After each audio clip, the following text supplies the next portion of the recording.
Nagsimula ang movie kung saan ay makikita natin ang isang lalaki na tumatakbo mula sa isang zombie apocalypse sa isang lungsod at hinahabol siya ng napakaraming mga zombie. Pero isang movie lang pala ito na kung saan ay makikilala natin ang isang batang lalaking si Akira, at iniisip niya na mas mabuti pa ang ganitong buhay kesa ang magtrabaho sa office, at makikita natin na mag-aalas 4 na ng madaling araw at iniisip niya na dapat na siyang matulog dahil malapit na siyang pumasok, ngunit hiniling niya na sana ay wala ng trabaho at bigla siyang nakatulog. Makalipas ang 3 taon ay makikita natin si Akira na nag-uumpisa na siya sa kanyang bagong trabaho sa isang production company at excited na siyang magsimula. Pagkatapos ay nakilala niya ang isang magandang babae at nagpakilala ito na siya si Ettore mula sa accounting. Kinagabihan ay nakipag-inuman si Akira sa kanyang mga kasamahan. Pagkatapos ay tiningnan niya si Ettore dahil gustong-gusto niya ito kaya't mas lalo siyang ginanahan na magtrabahong mabuti upang magpasikat sa dalaga. Pagkatapos ng inuman ay dumiretso na sila sa office at nagpatuloy na sila sa pagtatrabaho hanggang alas 2 ng madaling araw, kaya't naisip ni Akira na parang may mali ngunit tila normal lang naman ito sa kanyang mga kasamahan.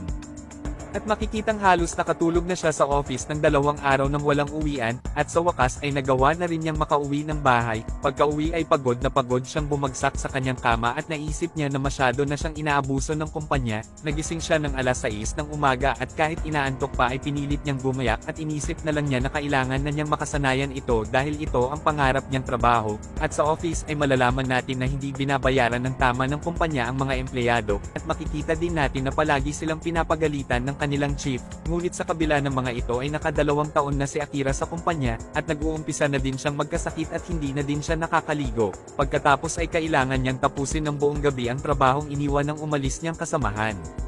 Ngunit pinasaya naman siya ni Ettore dahil binigyan siya nito ng pagkain at ito ang dahilan upang magpatuloy siya sa kanyang trabaho. Pagkatapos ay tinawag si Ettore ng kanyang boss at malalaman natin na kalaguyo pala siya nito. Palaging gabing-gabi nang umuwi si Akira at nagtataka din siya kung bakit nagtatrabaho pa din siya sa kumpanya, kaya't naisip niya na tapusin na lang ang lahat ng ito para hindi na siya mag-intindi sa trabaho. At habang nagtatrabaho magdamag ay ibinalita sa TV na mayroong nangyaring outbreak, at pagkatapos ay bigla siyang nakatulog at hiniling na lang niya na wag na lang sana siyang magising, ngunit biglang tumunog ang kanyang alarm kaya't tumayo na siya upang gumayak. Pagkatapos ay nakita niya na nakalimutan pala niyang magbayad ng bill kaya't nagpunta siya sa manager, kung saan ay nakita niya na naging zombie na ang manager at bigla siyang inatake nito kaya't dagli siyang nagtatakbo, ngunit hinabol din siya ng napakaraming mga zombie sa labas, at biglang bumukas ang isang pinto sa kanyang harapan at tumama siya dito kaya't napagtanto niya na naging zombie na ang lahat, at paglabas ay nakita niyang nagkakagulo na ang lahat, ngunit ang tanging nasa isip lang niya ay hindi na niya kailangan pang magtrabaho kahit kailan at napahiyaw siya dahil sa wakas ay malaya na siya habang tumatalon palayo mula sa mga zombie.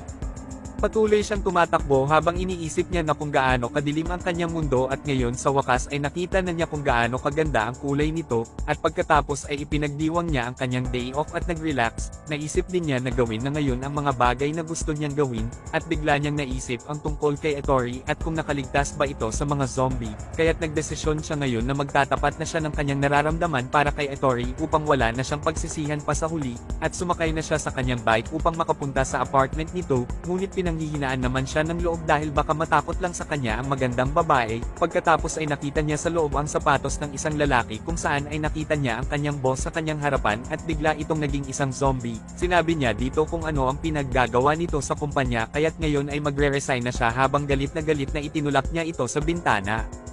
Pagkatapos ay nakita niya si Ettore ngunit huli na siya dahil naging zombie na din pala ito. Nagtapat na siya ng kanyang tunay na nararamdaman kay Ettore at kung gaano niya kamahal ito, ngunit bigla siyang sinugod ni Ettore kaya't agad na tumakas si Akira habang sinasabi niya na paalam na sa aking first love. At pagkatapos ay makikita natin na nagkalat na ang mga zombie sa buong lungsod. Kinagabihan ay kumuha si Akira ng ilang mga supply sa 7-Eleven at iniisip niya na nananaginip lang siya dahil malaya na siya ngayon sa trabaho. Iniisip din niya na maaari siyang mamatay anumang oras at wala nang sapat na panahon upang gawin ang lahat ng gusto niyang gawin, kaya't isinulat niya sa isang notebook ang 100 mga bagay na gusto niyang gawin bago siya mamatay.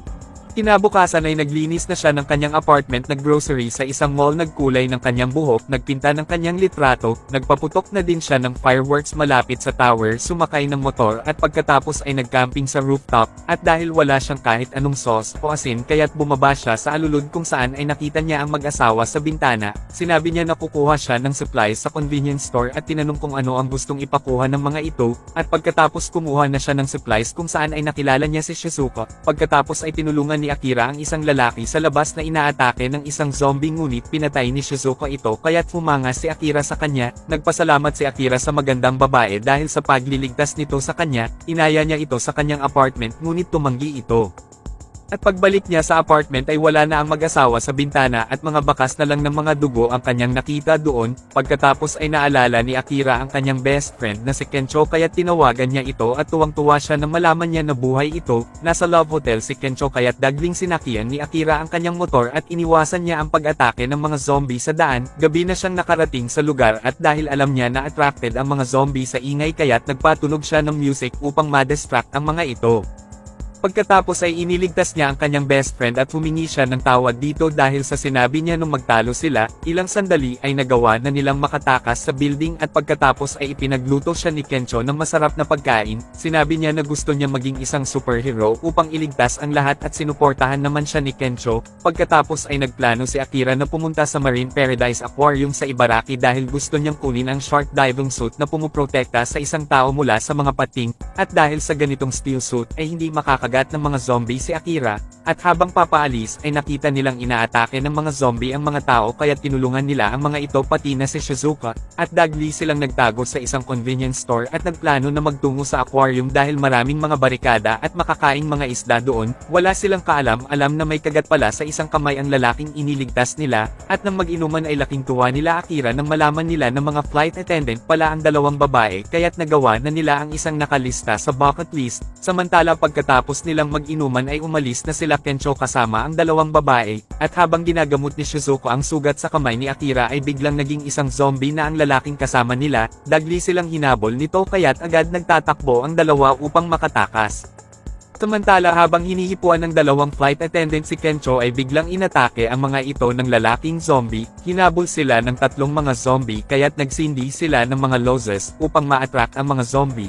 At sa wakas ay ligtas na silang nakalabas sa convenience store at agad na silang sumakay sa isang camper upang makapunta sa aquarium. Sinubukan nilang tapusin ang bucket list ni Akira bago sila makarating sa aquarium. Nag-surf yoga sila, nag-paragliding, nag-campfire at nag-relax sa isang hot spring habang umiinom ng sake. Nakarating na silang tatlo sa aquarium at nalaman ni Akira na ginawa itong shelter ng kanyang dating boss na si Chief Kasugi, at nandoon din ang mag-asawang nakita niya sa bintana. Nakita din niya na inaabuso ni Kasugi sila Kencho at Shizuka at gusto din siyang abusuhin ulit nito. Ipinakita sa kanila ni Kasugi ang zombie security team na panakot sa mga bandido dahil gustong salakayin ng mga ito ang kanilang food supply. Ibig sabihin na ginamit ni Kasugi ang mga zombie laban sa mga bandido, at kinumpara niya si Akira sa mga zombie na nagtatrabaho ng walang reklamo. Sukol na si Akira sa pagtatrabaho na parang isang alipin kay Kasugi at gusto siyang ipagtanggol ni Kencho, ngunit pinigilan siya ng asawa ng babae at inalok sila ng tulong nito upang makaalis doon. Samantala ay umatake na ang mga zombie sa isang supply truck sa aquarium at ilang sandali ay napuno na ng mga zombie ang lugar. Hinimok siya ni Kencho na umalis na kay Kasugi nang makaalis na sila doon ngunit sinabi ni Akira na maiiwan na lang siya,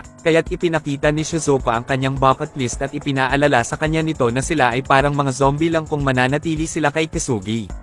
Naalala ni Akira ang lahat ng kanyang masaklap na pinagdaanan sa kumpanya kaya't nakinig siya kay Shizuka at agad siyang nag-quit kay Kasugi, at nang makita ni Kasugi ang mga zombie ay agad nang tumakas ito ngunit dagling nagtatakbo naman sila Akira sa shark exhibition room, at dahil kinain ng pating ang ilang mga zombie kaya't nagkaroon ito ng mga paa ng mga zombie at hinabol sila nito. Nang magtatakbo silang lahat ay biglang lumabas ito sa kanilang harapan kaya't pumasok sila Akira sa isang pinto habang naiwan naman si Kasugi sa labas. Nagpasya si Akira na iligtas ang chief kaya't hinimok siya ni Kencho na magsuot ng isang shark suit, at nang kakainin na ng zombing pating si Kasugi ay bigla itong sinipan ni Akira na nakasuot na ng superhero shark suit. Inatake ulit siya nito ngunit tinulungan siya ni Kencho, at pagkatapos ay dinistract ni Shizuka ang mga zombie gamit ang ingay ng megaphone upang mahulog ang mga ito sa tubig. Inatake ulit sila ng pating at sinabi ni Shizuka na mayroong ultra-sensitive tool sa loob ng ulo ng pating para ma-detect ang prey nito.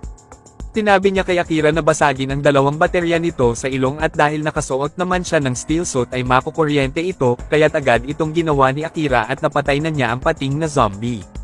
At pagkatapos ng lahat ng kanilang mga paghihirap ay nagpasya na silang umalis doon, sinabihan silang mahina ni Kasugi at hindi nila kayang magtrabaho nang wala siya, ngunit hindi nila pinansin ang sinabi ni Kasugi at tumanggi na silang magtrabaho pa dito. Sinabi nilang mas magaling na leader si Akira dahil tumutulong ito sa kanyang mga tao sa halip na gawing isang alipin at pananggalang. Nakiusap si Kasugi na wag nang umalis si Akira sa kanyang ngunit mas pinili nito na sumama na lang kay Kencho at Shizuka, at pagkatapos ay sinabi ni Akira kay Kencho at Shizuka na magdagdag sila ng kanilang mga gustong gawin sa bucket list. Pagkatapos ay isinulat ni Kencho na gusto niyang maging isang komedyante, samantala ay isinulat naman ni Shizuka na gusto niyang maging isang doktor, at ipinagpatuloy na nilang tatlo ang kanilang paglalakbay ng magkakasama.